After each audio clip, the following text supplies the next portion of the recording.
Iran is continuing its retaliatory attacks as it names the late Ayatollah Ali Khamenei's son, Mujtaba Khamenei, to succeed him.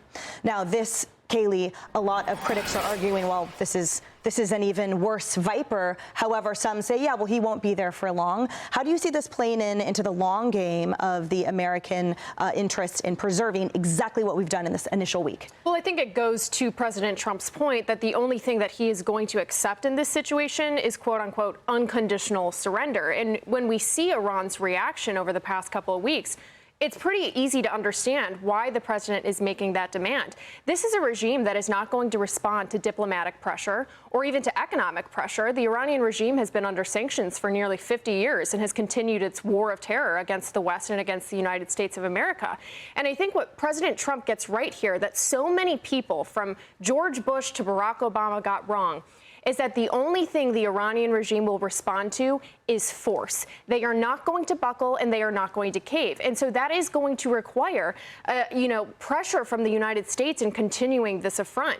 Now, the problem is, I think you need more buy-in from the American public in order to play that long game. And quite frankly, I'm not sure the White House is communicating that message clearly enough to the American people. What I would like to see them state very clearly is that this is part of President Trump's vision in reshaping the international order around America as the global epicenter.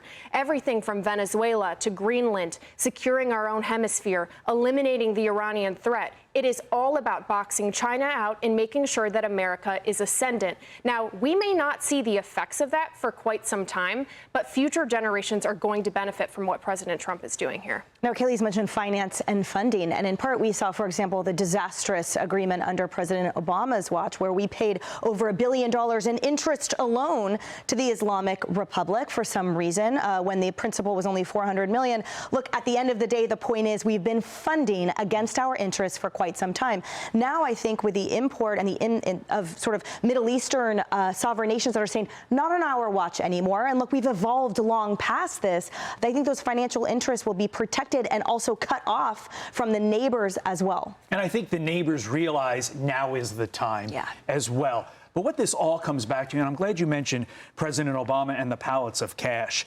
I think we see with this selection of the son as the new supreme leader, that negotiation was never going to work at any point since 1979. And President Trump, he tried diplomacy. He gave it the old college try. But it's clear they lie every breath they take. This is ultimately going to be a fight to the bitter end. And the selection of the son, who in many respects is viewed as even more radical than the father, bears that out. They are in here for a fight to the death. It's incumbent upon the American forces and Israeli forces to find a way to make it so that the people can rise up without getting massacred in the streets. And that requires, completely disassembling the Iranian military that is beholden to the IRGC. If we can do that and do it quickly, I think we're in good shape, and I think we get what we want in Iran. Right, which is why many view this as simply the next chapter, certainly not the epilogue to the situation over there right now. So what you said, Emily, is so important. They're losing their own street. They're losing the Gulf nations. So Gulf Cooperation Council has condemned Iran's attacks on Gulf states. Well, that would be the people on the Gulf Cooperation Council, right? That's hitting their bottom line and their human beings inside their countries. So what does that do? It gets the kind of pressure that you're seeing that Israel put on Lebanon, and then Lebanese government saying today, we're ready for direct talks, and Israel saying, no, because you haven't reined in Hezbollah, the terrorists that are funded by Iran. So we are now getting, I would argue, unanticipated help.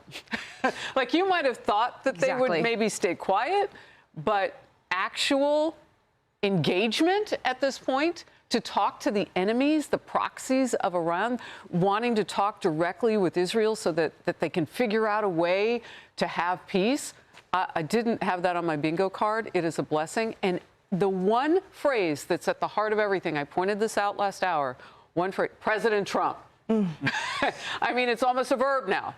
And people say, well, he was kind of involved in bringing these things together. Absolutely. Think back to that big Middle East trip and all those conversations, many of them we were privy to as an American public. So, but I agree with you, Kaylee. Selling this is a little bit different when you look at your pocketbook and you say, okay, what's next? President Trump has some plans for that, but it's going to be communicating it that will matter now. You, Nadi? Yeah, well, I just thought it's just such a striking moment when you look at these Arab nations who are coming to our assistance and now their own assistance. Meanwhile, the UK is slow walking theirs. Exactly, Yeah. which, as the president said earlier this morning, I believe, well, we don't need them anymore. Right. Hey, it's Will Kane. Click here to subscribe to the Fox News channel on YouTube. It's the best way to get our latest interviews and highlights. And click to subscribe to the Will Kane podcast for full episodes right now.